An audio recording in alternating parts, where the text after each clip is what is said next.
Hello friends, welcome to Chitra Science Hub. Today we will discuss about electron flow through complex 4. Complex 4 को हम cytochrome C oxidase भी कहते हैं। Complex 4 electron transfer करता है from reduce cytochrome C to oxygen और oxygen का reduction करता है पानी में। पिछली वीडियो में हमने देखा था कि इलेक्ट्रॉन कहाँ ट्रांसफ़र हुए थे, QH2 से टू साइटोक्रोम सी। अब ये जो साइटोक्रोम सी है ये कॉम्प्लेक्स 3 से इलेक्ट्रॉन लेकर आ रहा है। अब ये इलेक्ट्रॉन दिए जाएंगे कॉम्प्लेक्स 4 को। कॉम्प्लेक्स 4 में क्या है, ये इलेक्ट्रॉन अल्टीमेटली देंगे हम ऑक्सीजन को और ऑक्सीजन का रिडक्शन होगा पानी में। अब इस कॉम्प्लेक्स का काम क्या है, इलेक्ट्रॉन ट्रांसफ़र करना from cytochrome C to oxygen. ये जो आपका कॉम्प्लेक्स 4 है ये 13 पॉलीपेप्टाइड चेन से मिलके बनता है।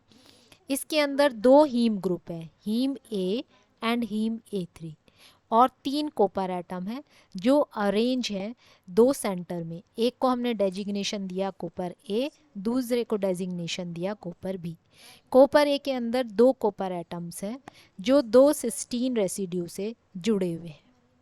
जो दूसरा है कॉपर बी, ये कॉपर बी जो है 3 हिस्टिडीन रेसिड्यू से जुड़ा हुआ है। और ये जो आपका हीम A3 है और कॉपर बी, ये दोनों मिलके एक्टिव सेंटर बनाते हैं जहाँ पर ऑक्सीजन का रिडक्शन पानी के अंदर होता है। अब हम ट्रांसफ़र करते हैं इलेक्ट्रॉन्स। पहला एक साइटोक्रोम सी आया रिड्यूस, इसने इलेक्ट्रॉन दिया कॉपर ए सेंटर को, कॉपर ए सेंटर ने दिया हीम ए को, हीम ए ने दिया हीम A3 को, और हीम A3 ने दिया कॉपर बी को। कॉपर बी में क्या है, जो कुप्रिक आयन है उसका रिडक्शन हो गया कुप्रस में, Cu2+ से Cu+ में। सेकेंड मॉलिक्यूल आएगा आपका साइटोक्रोम सी का, इलेक्ट्रॉन फ्लो होगा फिर से कॉपर सेंटर ए, फिर हीम ए, और फिर हीम A3। यहाँ कॉपर का रिडक्शन हो चुका तो इस बार रिडक्शन होगा यहाँ पर आयरन का Fe3+ से Fe2+ में। अब ये जो आपका एक्टिव सेंटर था जो ऑक्सीडाइज फॉर्म में था, अब ये यहाँ पर रिड्यूस हो चुका क्योंकि ये रिड्यूस स्टेट में ही आयरन को बाइंड करेगा। 2 साइटोक्रोम सी के मॉलिक्यूल हमने यहाँ पर यूज़ कर लिए। अब ये जो रिड्यूस सेंटर है कॉपर बी और हीम A3, अब ये बाइंड करेंगे ऑक्सीजन को। ऑक्सीजन को बाइंड करने के लिए ये बनाएंगे परऑक्साइड ब्रिज।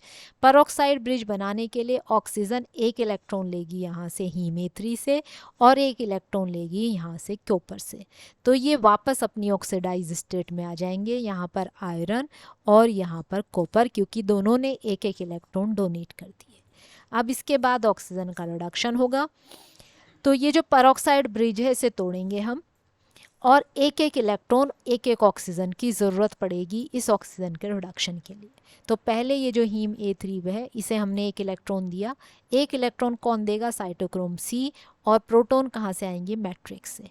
तो एक प्रोटॉन और एक इलेक्ट्रॉन चाहिएगा ये जो Fe से जुड़ा हुआ ऑक्सीजन है, और एक इलेक्ट्रॉन एक प्रोटॉन चाहिएगा ये जो कॉपर से जुड़ा हुआ ऑक्सीजन है, और दोनों का रिडक्शन हो गया OH में। तो यहाँ तक 4 साइटोक्रोम सी जो है हमने यूज़ किए हैं और 2 प्रोटॉन मैट्रिक्स से। अब इसके कंप्लीट रिडक्शन के लिए ये जो आयरन से और कॉपर से OH, यहाँ पर OH जुड़ा हुआ है, इसके कंप्लीट रिडक्शन के लिए 2 इलेक्ट्रॉन और 2 प्रोटॉन और चाहिए। तो 2 प्रोटॉन तो आएंगे और मैट्रिक्स से, और इलेक्ट्रॉन आएंगे साइटोक्रोम सी से।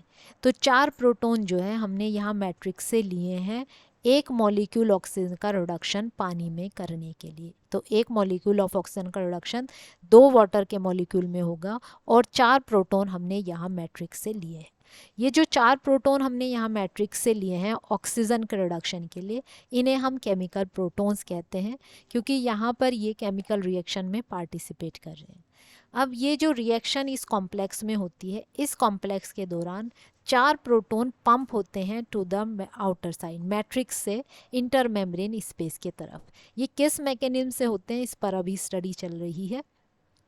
तो अगर हम ओवरऑल रिएक्शन देखें जो कॉम्प्लेक्स 4 कैटालाइज कर रहा है, तो 4 साइटोक्रोम सी जो है वो इसने जो रिड्यूस साइटोक्रोम सी हैं उनसे इलेक्ट्रॉन लिया है। तो 4 साइटोक्रोम सी जो है रिड्यूस्ड, एक एक इलेक्ट्रॉन देने के बाद ऑक्सीडाइज हो जाएंगे। 4 प्रोटॉन मैट्रिक्स से रिमूव हुए हैं, 4 ऑक्सीजन के रिडक्शन में और 4 आपके पंप हुए हैं। एक ऑक्सीजन का मॉलिक्यूल रिड्यूस हुआ है 2 वाटर मॉलिक्यूल में। तो साइटोप्लाज्म में 4 प्रोटॉन जो है वो आपके टोटल फ्लक्स हुए हैं।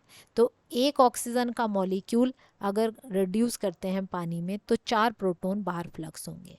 अब यहाँ पर हमें पहले वाले कॉम्प्लेक्स में 2 साइटोक्रोम सी रिड्यूस होते हैं, तो अगर हम इस इक्वेशन को हाफ करें तो हाफ O2 से एक वाटर मॉलिक्यूल बनेगा। उस केस में हम 2 प्रोटॉन कंसीडर करेंगे कि 2 प्रोटॉन जो है बाहर फ्लक्स हुए हैं। This is all about electron flow through complex 4। Thank you.